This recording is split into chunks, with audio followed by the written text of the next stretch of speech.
ইমরাআতুন সাফআউল খাদ্দাইনি কাহাতাইনি ইয়াউমাল কিয়ামা। ও আমার উম্মতেরা শোনো, আমি এবং সাফআ নারী, কোন নারী? সাফআ নারী। ইমরাআতুন সাফআউল খাদ্দাইন, খাদ্দুন মানে হচ্ছে গাল, খাদ্দাইনি মানে দুই গাল, মানে গণ্ডদেশ, আর সাফা মানে বিবর্ণ। আল্লাহ রাসূল সাল্লাল্লাহু আলাইহি ওয়াসাল্লাম হাদিসের পরে যে ব্যাখ্যা করতেছেন, এই সাফআউল খাদ্দাইন নারীকে বললেন ইমরাআতুন আমাত মিন যাওজিহা, যে যেই মহিলা তার স্বামীকে হারানোর পরে আবার অবস্থা হচ্ছে এরকম, দাতু মানসিবিন ওয়া জামাল, একদিকে তার যোগ্যতাও আছে, আরেক জায়গায় বিয়ে বসা, একদিকে তার যোগ্যতা আছে সৌন্দর্যে, যে কেউ তাকে গ্রহণ করবে, কিন্তু সে এই দিকে না ফিরে বরং হাবাসাত আলা ইয়াতামাহা, আর এতিম সন্তানদের উপর, এতিম সন্তানদের দিকে খেয়াল করে সে নিজেকে সংবরণ করে, এরপর তাদেরকে লালন পালন করে। তো আল্লাহ রাসূল সাল্লাল্লাহু আলাইহি ওয়াসাল্লাম বলতেছেন, আমি এবং ওই মহিলা জান্নাতে একসাথে এরকম থাকবো। সাহাবী বললেন যে আশারা ইলা সাব্বাবাতি ওয়াল মুসতা, সাব্বাবা বলা হয় শাহাদাত আঙ্গুলি, যেটাকে আমরা তর্জনী বলি, আর এটা হচ্ছে মধ্যমা, এই দুইটা আঙ্গুল যত কাছাকাছি। আল্লাহ রাসূল সাল্লাল্লাহু আলাইহি ওয়াসাল্লাম বলতেছেন, আমি এবং ওই মহিলা যে নাকি নিজের সন্তানদের মানুষ করার জন্য নিজেকে কুরবান করে দিল, আত্মত্যাগ যে স্বীকার করলো, আমি আল্লাহ রাসূল বলতেছি আমি আর সে জান্নাতে এরকম কাছাকাছি না। তো তিনি আর দ্বিতীয় জায়গায় গিয়ে বসলেন না, তার এই সন্তানকে নিয়ে তিনি আগাচ্ছেন। দেখেন, প্ল্যান গুলো বলবো, আর যদি সময় পাই তাহলে তার এর পরবর্তীতে ফলাফলটা কি দাঁড়ালো এই কুরবানির কারণে, এই বিষয়ে ছোট্ট করে। তার বয়স যখন 5 বছর, তখন তার মা তাকে মাদ্রাসায় নিয়ে গেলেন, কোরআনে কারীমের শিক্ষা দিবেন। কি শিক্ষা দিবেন?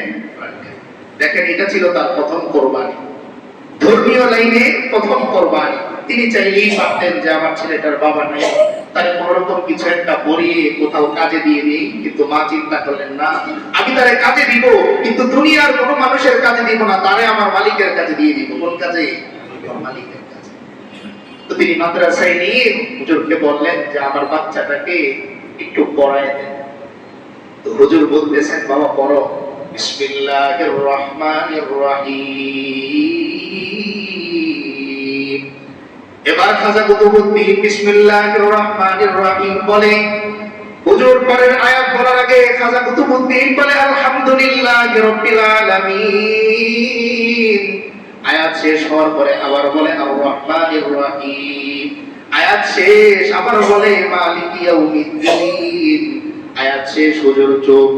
ছেলে বলতেছে ইয়াকা নাবুদু ওয়া ইয়াকা নাস্তাঈন।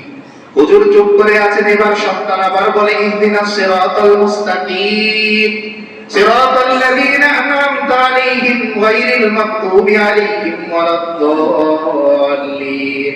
এবার হুজুর কিছু বলবেন, এর আগে খাজা কুতুবউদ্দিন বলে বিসমিল্লাহির রহমানির রহিম, আলিফ লাম মিম। বুঝেন নাই মনে হয়? হুজুর বলতেছেন বিসমিল্লাহির রহমানির রহিম, আর উনি সূরা ফাতিহা শেষ করছেন। এখনো পর্যন্ত তিনি কোরআন নিজে পড়া শিখেন নাই। বাহ্যত দৃষ্টিতে হুজুর পড়াচ্ছেন বিসমিল্লাহির রহমানির রহিম, তিনি সূরা ফাতিহা শেষ করে সূরা বাকারা শুরু করছেন। হুজুর বললেন, বাবা আরো পড়বে? তিনি মাথায় ইশারা করলেন, হ্যাঁ আরো পড়বো। পড়তে পড়তে 17 পারা এক বসায় হুজুরকে শুনে। কয় পারা? 17 পারা। 17 পারা, এক একটা পারা সর্বনিম্ন 20 পৃষ্ঠা। আমাদের যে হাফিজি কোরআন গুলো আছে, যেগুলো মাদ্রাসায় পড়ানো হয়, 17 পারা তিনি এক বসায় শোনাইলেন।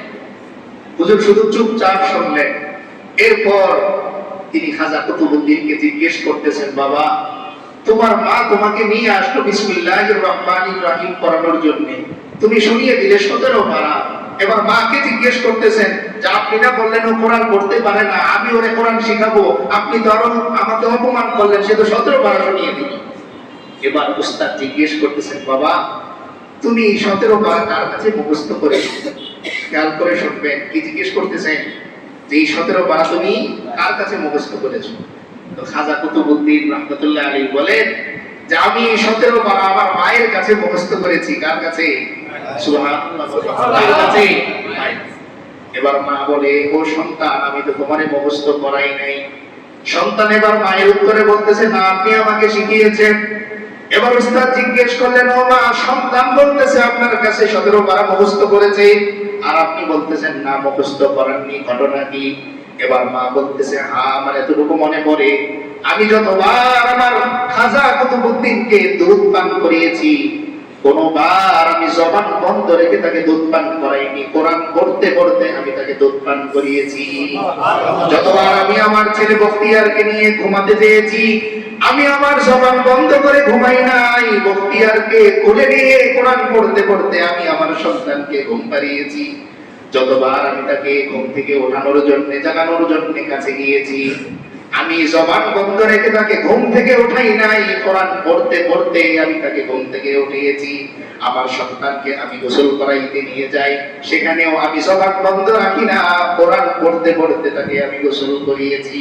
তার কাপড় যখন আমি বদলাই, তখন আমি জবান বন্ধ রাখি না, কোরআন পড়তে পড়তে আমি কাপড় বদলাই। আমার সন্তান যখন খেলতে চায়, তার সাথে আমি জবান বন্ধ রেখে খেলি না, বরং আমার জবানের মধ্যে কোরআনের তেলাওয়াত আমি করি। তখন উস্তাদ বললেন, এই যে আপনার কোরআন দিয়ে তার সঙ্গে থাকা, এর বদলে আমার আল্লাহ তাকে 17 পারার হাফেজ বানিয়ে দিয়েছে। কিসের বদলতে? মায়ের বদলতে। কার বদলতে? এবার তিনি এই সন্তানকে নিয়ে বাড়িতে চলে আসলেন। হুজুর বললেন, ও কিছুদিন আপনার কাছে আরো থাকুক, এরপরও মাদ্রাসায় পড়ুক। তো মা রাজি হলেন যে তাহলে এক বেলা ও মাদ্রাসায় পড়ুক আর আরেক বেলা ও আমার কাছে থাকুক। দেখেন মায়ের ব্রেন খুলে গেছে যে আমি যে এই সময় পর্যন্ত কোরবানি করেছিলাম, আমার আল্লাহ আমার কোরবানির ফসল দিয়েছেন নগদ। তাই এবার প্রতিদিন যখন সকালবেলা তিনি বাসায় যান নাস্তা খেতে, আমরা আমাদের পরিবারকে এই কথাগুলো বলবো, এই জন্যই আজকে আলোচনাগুলো করতেছি। তো যখন তিনি বাসায় গেলেন, মা রুটি বানিয়েছেন। কি বানিয়েছেন? রুটি। এখানে বলেনি ওনাকে যে কাকি বলা হয়, কি শব্দটা? কাফালি, কাফিয়া, কাকি। এই কাকি, কাক শব্দের অর্থ আরবিতে হচ্ছে এক ধরনের রুটি। এই রুটিকে বলা হয় কাক। তো যেহেতু রুটির সাথে ওনার বড় একটা সম্পর্ক আছে, যেটা আমরা এখন বলবো ঘটনাটা, তাই ওনার লকবই হয়ে গেল কাকি, মানে রুটিওয়ালা। কাকি মানে রুটিওয়ালা, বাকি সাধারণ কোন রুটিওয়ালা না, আমরা ঘটনায় যাই। তো তিনি যখন বাসায় আসলেন, তার মা জিজ্ঞেস করতেছেন যে বাবা তুমি নাস্তা করবা না? বললেন না। তো মা বলতেছেন, বাবা জায়নামাজ বিছিয়ে নামাজ পড়ো, নামাজ পড়ে আল্লাহর কাছে রুটি চাও। কার কাছে? খেয়াল করবেন, রুটি বানিয়েছে কি? মা। তো মা দিয়ে দিবেন না? কি বলতেছেন? জায়নামাজ বিছিয়ে নামাজ পড়ে তোমার আল্লাহর কাছে কি চাও? এবার বখতিয়ার কাকি জায়নামাজ বিছিয়ে নামাজ পড়ে আল্লাহর কাছে হাত তুলে বলে, ও আল্লাহ মুঝে রুটি দে দো, মেরে আল্লাহ মুঝে রুটি দে দো, ও আল্লাহ আমার রুটি দেন। কি দেন? মা দূর থেকে খেয়াল করে আর মুচকি মুচকি হাসে। সন্তান যখন বারবার আল্লাহর কাছে ডাকে, ও মেরে আল্লাহ মুঝে রুটি দে দো, ও আমার আল্লাহ আমারে রুটি দেন, এই বলতে বলতে মা এই ফাঁকে জায়নামাজের নিচে যে রুটির একটা টুকরা রেখে দিয়েছে। তিনি দোয়া করতেছেন আর মা জায়নামাজের নিচে যে কি করছে, একটা রুটির টুকরা রেখে দিয়েছে। এখন তিনি দোয়া শেষ করে বলতেছেন, মা মেরে আল্লাহ মুঝে রুটি नहीं दिया, আমার আল্লাহ তো আমার এখনো পর্যন্ত রুটি দেয় নাই। তো মা বলতেছে, বাবা জায়নামাজের কাছে নাক নিয়ে একটু ঘ্রাণ নাও তো। তো তিনি জায়নামাজের কাছে নিয়ে যখন নাক নিয়ে ঘ্রাণ নিলেন, তো দেখলেন যে রুটির ঘ্রাণ আছে। তিনি বললেন, হ্যাঁ খুশবু আ রাহি হে, এখান থেকে কি আসতেছে? রুটি ঘ্রাণ আসতেছে। তো তিনি জায়নামাজের নিচ থেকে রুটিটা নিলেন। এখন এইভাবে লম্বা সময় ধরে চলতেছে। আশপাশের মানুষ যখন এই সংবাদ শুনছে, তখন সবাই বলা শুরু করছে যে স্বামী নাই তো, এজন্য মাথায় আস্তে আস্তে সমস্যা দেখা দিতেছে। যে বাচ্চা রুটি চায়, তিনি জায়নামাজের নিচ থেকে রুটি বের করে খাওয়ান, আর এটা বোঝান রুটি কে দিতেছে? আল্লাহ দিতেছে। এবার আসে কিছুদিন যাওয়ার পর হঠাৎ করে একদিন বখতিয়ারের মা দেখতেছে রুটিও নাই, আটাও নাই, ঘিও নাই, কিচ্ছু নাই, রুটি দেওয়ার মতো। এদিক দিয়ে আবার বখতিয়ার রহমতুল্লাহি আলাইহির মাদ্রাসা থেকে আসার সময় হয়ে গেছে। তিনি এবার আশপাশে খোঁজ নিতে লাগলেন যে কারো বাসায় আপাতত আজকের জন্য কোনো আটা বা ঘি কোনো কিছু খাবার পাওয়া যায় কিনা।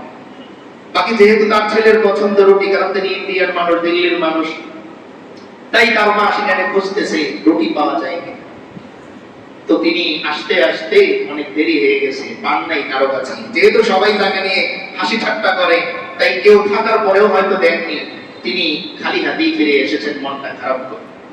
এবার আসার পর যেটা হলো, তিনি দেখতেছেন যে খাজা কুতুবউদ্দিন বখতিয়ার কাকি রহমতুল্লাহি আলাইহি তিনি পায়ের উপর পা রেখে পা নাচাচ্ছেন আর শুয়ে আছেন। তো মা জিজ্ঞেস করতেছেন, বাবা তুমনে রুটি খা লিয়া? জিজ্ঞেস করছেন, তুমি কি রুটি খেয়ে নিছো? বিশ্বাস থেকে খেয়াল করে শুনবেন, রুটি কি আজকে তিনি বানিয়েছেন? বরং আনতে গিয়েছিলেন, পাননি। তো এবার খাজা কুতুবউদ্দিন উত্তর দিতেছে, মা এতদিন পর্যন্ত যত রুটি আমি খেয়েছি তার স্বাদ ছিল একরকম, আর আজকে আমার আল্লাহ যেই রুটি আমারে দিয়েছে এর স্বাদ অনেক বেশি অন্যরকম। এবার মা আল্লাহর কাছে হাত তুলে কাঁদে, ও আল্লাহ এই দিনের জন্যই আমি আমার বখতিয়ারকে তৈরি করেছি। মা এবার জিজ্ঞেস করে, বাবা রুটি তুমি কোথায় পেলে? আমি তো আজকে রুটি বানাইনি, এতদিন পর্যন্ত তুমি যেই রুটি খেয়েছো আমি মা ওই রুটি বানিয়ে তোমার জায়নামাজের নিচে রেখেছি। এবার বখতিয়ার মুচকি মুচকি হেসে বলে, মা প্রতিদিন যে দোয়ার ফাঁকে জায়নামাজের নিচে আপনি রুটি দিতেন এটা আমি খেয়াল করেছি। তিনি বলতেছেন, আমিও খেয়াল করেছি যে জায়নামাজের নিচে আপনি, কিন্তু আমার বিশ্বাস ছিল এভাবে আমার রবের কাছে চাইতে চাইতে একদিন আমার রব আমার জন্য রুটির ব্যবস্থা করে দিবে। তাই আজকে যখন বাড়িতে এসে দেখলাম আপনি অনুপস্থিত, বাড়িতে নাই, আমি আগের মতোই জায়নামাজ বিছালাম। নামাজ শেষে আমার রবের কাছে আমি হাত তুলে বললাম, ও আল্লাহ প্রতিদিন আমি বখতিয়ারকে আপনি রুটির ব্যবস্থা করেন, আজকে যেহেতু আমার মা ঘরে নাই কিন্তু আপনি আল্লাহ তো আছেন, আজকের রুটির ব্যবস্থাটাও আপনি করে দেন। তখন বখতিয়ার বলে, মা শোনো, দোয়া শেষ করে দেখলাম প্রতিদিন রুটি থাকতো জায়নামাজের নিচে, আর আজকে মোনাজাত শেষে তাকিয়ে দেখি রুটির পেয়ালা আমার জায়নামাজের উপরে। কে পাঠিয়েছেন? আল্লাহ তাআলা পাঠিয়েছেন। এই যে রুটিওয়ালা কাকি নাম তার হয়ে গেল। মায়ের দুইটা কুরবানি সাকসেস। এক নম্বরে ওই যে প্রশিক্ষণ, যে কার কাছ থেকে চেয়ে নাও, তোমার মালিকের কাছ থেকে চেয়ে নাও, কারণ সন্তান আমি একদিন থাকবো না কিন্তু তোমার আল্লাহ প্রতিদিন থাকবেন, প্রতিটা মুহূর্তে থাকবেন। আমি মা থাকতে নাই পারি কিন্তু তোমার আল্লাহ থাকবেন, তাই তুমি তোমার রবের থেকে মঞ্জুর করানো শিখো যেন আমি না থাকলেও পৃথিবীর কোন মানুষের কাছে তোমার হাত পাততে না। এজন্য